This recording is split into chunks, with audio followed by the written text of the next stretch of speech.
Hello, everyone, and welcome to Webtoon Bookclub, a series where I talk about stories that I read off of the webcomic website Webtoon.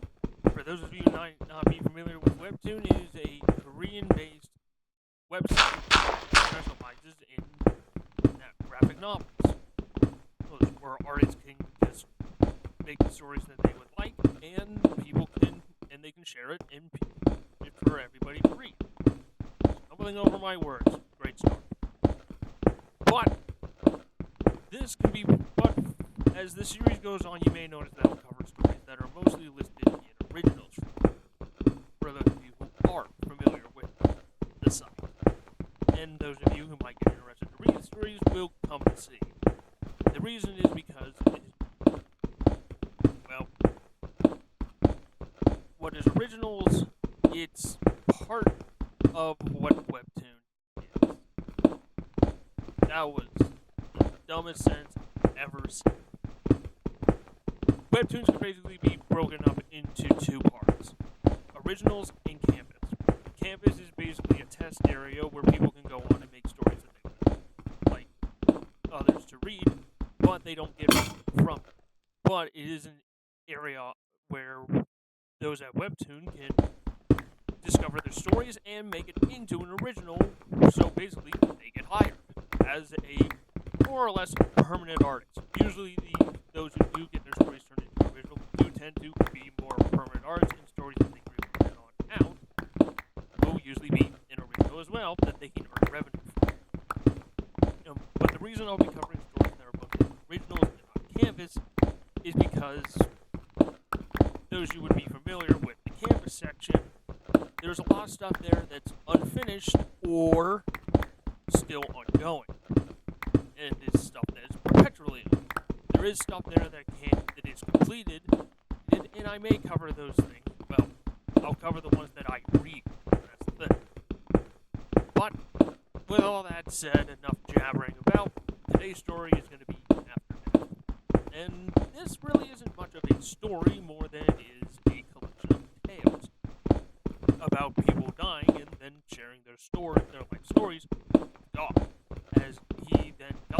as he guides them, through, I guess, limbo, to to gates of reincarnation, so they can then pass on to their next life. And as the story goes on, some people think they don't have an interesting story, but he wants to hear it regardless, because for him, it's a story, and all stories are interesting, no matter who you may be. So, I'm not going to go over all of them, but I'll go over a few of them. I wouldn't say good ones, because some of them, because one of these is a bit tragic, which is the one we're going to start with, where two people get into a car accident and they both die. And it's a man and a woman, and the man is extremely mad at the woman and starts going out on her, and she starts crying and breaking into tears as the weight of the situation basically hits her.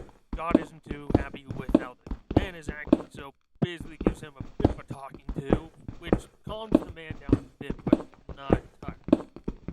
But then the next thing you see is the man wakes up back in the living world and realizes she's gone, and she ain't coming back, and he probably didn't deserve to be the one to come back after how he acted.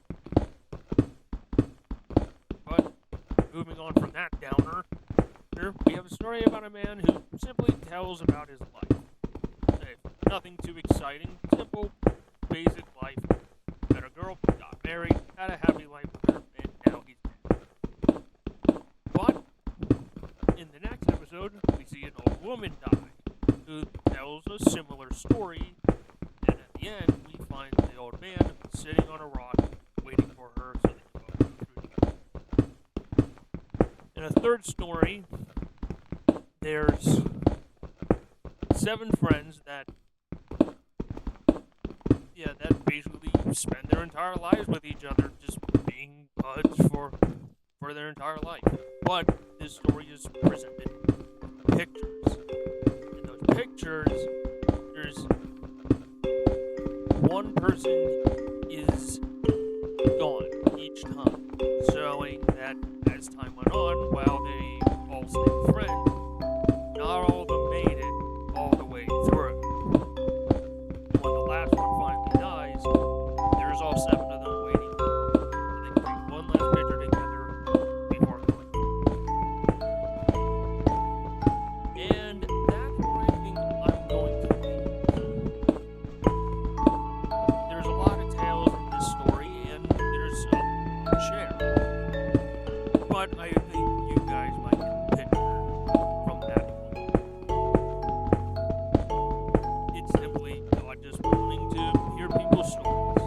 Doesn't matter who they are, doesn't matter what they've done. And he just likes stories. But I think this story is really good. It's really touching. It's tragic. It's happy. It's sad. It's a little bit of everything because it presents that it doesn't matter who you are. It doesn't matter what you've done. You have a story. There's somebody out there that wants to hear it. No matter what type of story you have, it brings something unique and different that can be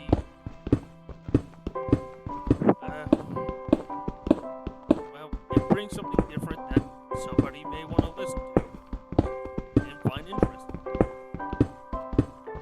And that kind of explains what this series is going to be. I'm not picky about what stories I read. I plan on going through as many of them as I possibly can. I have a lot to tell. So with that, you're going to hear stories that are both tragic, happy, and at times a bit miserable. Like this one where I'm trying to be pretty calm about it. I'll probably bring more emotion to the episodes, but especially on stories that really get me going. But you'll learn about those when we get to them. But if you want to hear me go off like a crazy person on stories that I particularly find troublesome,